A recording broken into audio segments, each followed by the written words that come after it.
How do you save a life that fits in the palm of your hand?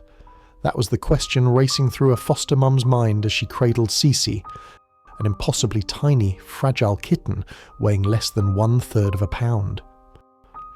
Alongside her sister Jess, CeCe had just arrived at the foster home, both barely hanging on to life.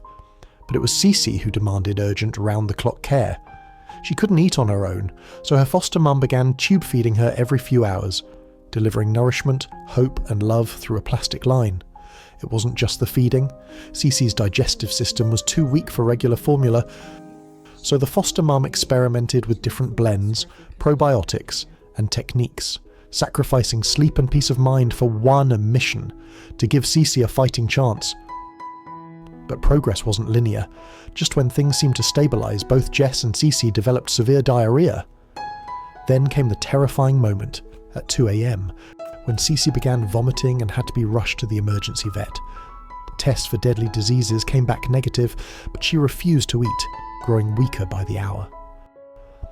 The tube feedings resumed. Every tiny flicker of improvement, a few extra grams on the scale, a lick of food, a sleepy purr felt like a miracle. And slowly, miracle by miracle, CeCe started to turn a corner. From tube feedings to bottle feeding and eventually nibbling on soft food, CeCe began to thrive. Jess, always the stronger of the two, adapted quickly to bottle feeding and seemed to encourage her sister to keep going. Their personalities blossomed. CeCe was bold and affectionate, with a mysterious smoky coat that made her look like a tiny storm cloud with paws. Jess was gentle and watchful, always near her sister. Both grew more playful and curious, bonding deeply with their foster mom and the human hands that once kept them alive. The two sisters became inseparable, napping together, wrestling in bursts of kitten energy, and always returning to snuggle against their foster mom. Supervised playtime. Jess has been wrestling for a little while, but now CeCe's joining.